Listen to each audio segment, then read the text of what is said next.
اب ذرا بات کرتے ہیں جی موجودہ سیاسی سینیریو کی۔ سراج الحق صاحب، جہانگیر ترین صاحب جو کہ عمران خان صاحب کے پرانے ساتھی اور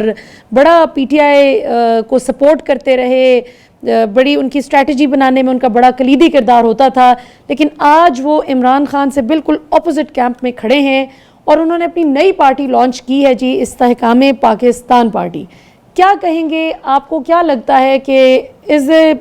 there going to be anything different؟ دیکھیے بہن، جہانگیر ترین خان صاحب اپنی ذات میں ایک شریف آدمی ہیں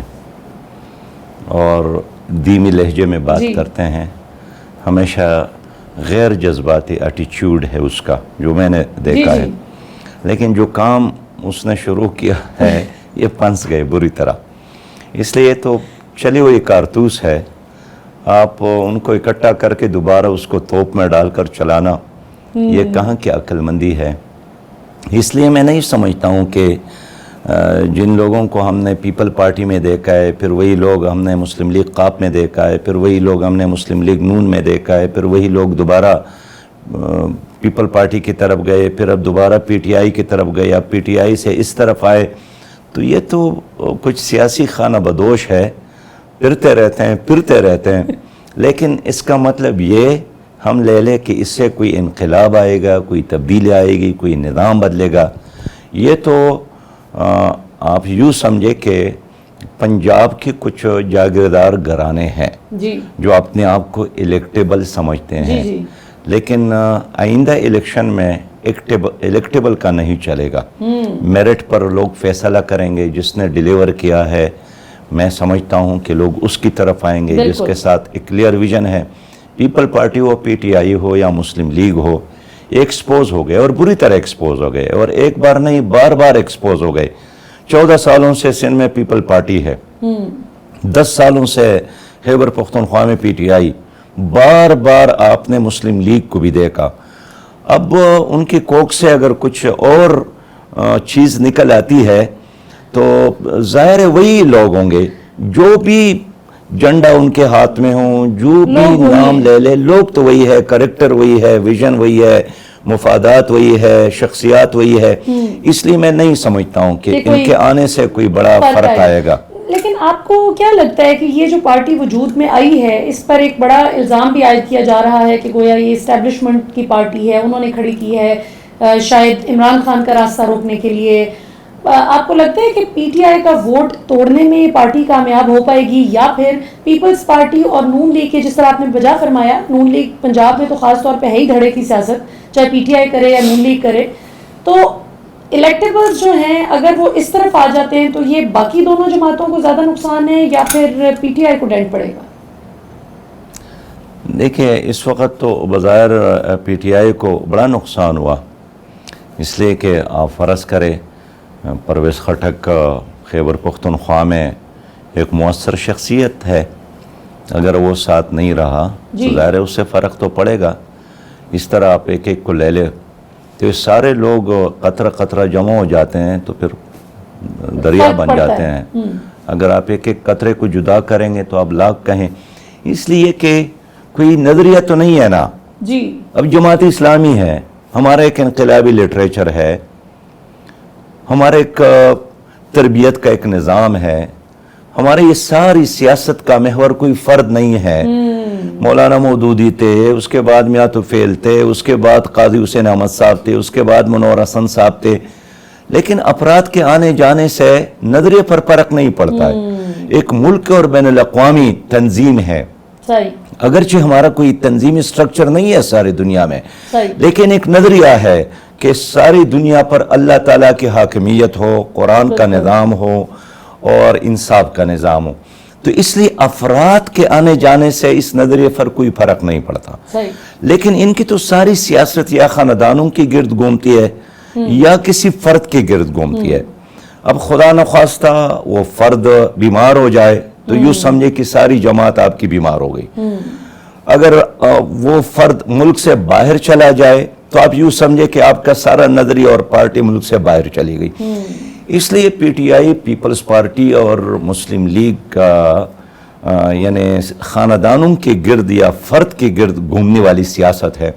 تو اگر ان میں سے 100 آدمی ادھر ہو جاتے ہیں ضرور فرق پڑے گا. لیکن اب بھی میں سمجھتا ہوں کہ آپ نے بتایا نا کہ پی ٹی آئی کے خلاف کسی نے نہیں کیا ہے, اس نے خود اپنے خلاف اقدامات کیے.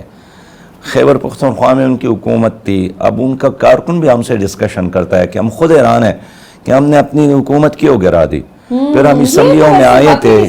تو ہم نے ایک ول میجارٹی والی اسمبلی کیوں ختم کی. پھر ایک بڑی تعداد میں قومی اسمبلی, یعنی اگر پی ڈی ایم کے حکومت میں آنے کے بعد بھی پی ٹی آئی ایک سنجیدہ پوزیشن کرتی اور اتنے بڑے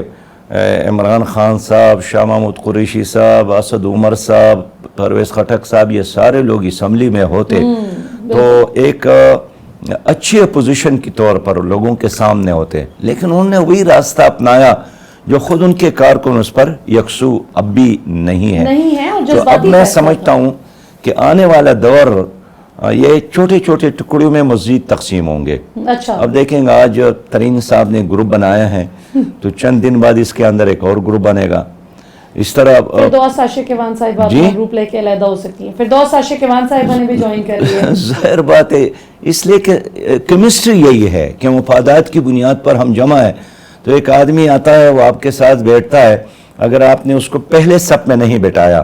اور آپ نے پچھلے صف میں بٹھایا تو یہی سوچتا ہے کہ میں تو اس لیے نہیں آیا ہوں کہ آپ مجھے پچھلے صف میں بٹھائیں. اب کتنی کرسیاں آپ آگے رکھیں گے, اس لیے ان کے چہرے پر دیکھے مرجائے نظر آتے ہیں. تو میں اس لیے سمجھتا ہوں کہ مفادات کی بنیاد پر جو سیاست ہوتی ہے چلتی ہے لیکن عارضی ہوتی ہے. اور ویسے ابھی یہ جو نئی پارٹی ہے اس کا تو یہ بھی کہا جا رہا ہے, بڑا وہ سوشل میڈیا پہ بھی ایک لطیفہ چل رہا ہے کہ یہ واحد پارٹی ہے جس کے 100 رہنما تو جمع ہو گئے لیکن ابھی تک کارکنان اور سپورٹرز جو ہیں وہ نہیں اکٹھے ہو سکے. جبکہ جماعت اسلامی کی, اب میں آپ سے تھوڑا سا یہ سمجھنا چاہوں گی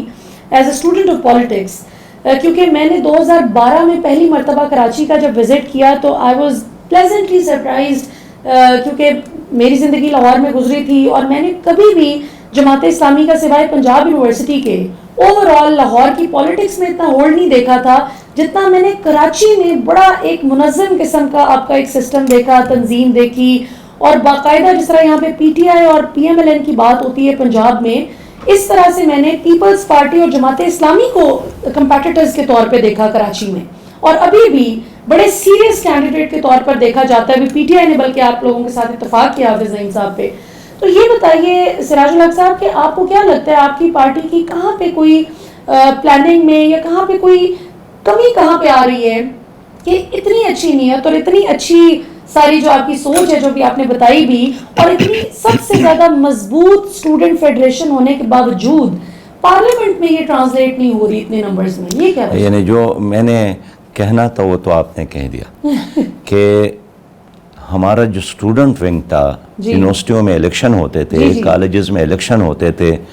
تو یہ طلبہ اور طالبات اسلامی جمعیت طلبہ پر اعتماد کرتے تھے. کراچی یونیورسٹی میں, پنجاب یونیورسٹی میں جس میں آپ نے پڑھا ہے, ادھر اسلام آباد کی یونیورسٹیز میں میں خود 8ویں کلاس میں آیا ہوں اسلامی جمعیت طلبہ, یعنی 8ویں کلاس میں میں نے اس تحریک کو سمجھا ہے. تو یہ نوجوانوں کی تحریک ہے. یونیورسٹیوں میں, کالجز میں آج بھی اگر الیکشن ہو تو آپ دیکھیں گے کہ سب سے زیادہ لوگ ووٹ جماعت اسلامی ہی کو دیں گے, اسلامی جمعیت طلبہ پر اعتماد کریں گے. اور کراچی میں جس طرح آپ نے خود کہا کہ میں 2012 میں گئی تھی اور ادھر نعمت اللہ خان صاحب کی صورت میں سٹی ناظم موجود تھے. ویسے 1912 میں جاتی تب بھی یہی حال ہونا تھا, کراچی کا شروع سے بڑا نظم و ضبط ہے. میں یہی بات کہ کراچی میں جماعت اسلامی ایک منظم جماعت ہے اور اس منظم جماعت کو ایک بڑی ریاستی دباؤ کے نتیجے میں وہ دیوار سے لگایا گیا. تو جب بھی لوگوں کو موقع ملتا ہے وہ اسی جماعت کی طرف آتے ہیں. لیکن ایم کیو ایم کو کڑا کیا, ایم کیو ایم نے پھر جو تشدد کا راستہ اختیار کیا, اسلحے کا راستہ اختیار کیا, بری بند لاشوں کا راستہ اختیار کیا. جماعت اسلامی اس طرف نہیں جانا چاہتی تھی. صبر کیا, ہمارے لوگ شہید ہو گئے, زخمی ہو گئے, کالجز سے نکالے گئے, لیکن صحیح بات یہ ہے کہ جماعت اسلامی نے ضبط سے کام لیا اور اپنے کارکن کو اسلحے کے مقابلے میں اسلحہ نہیں دیا, ڈنڈے کے مقابلے میں ڈنڈا نہیں دیا. اب جب تھوڑا بہت موقع ملتا ہے نا سانس لینے کا اور ووٹ دینے کا, لوگ اسی طرف آتے ہیں.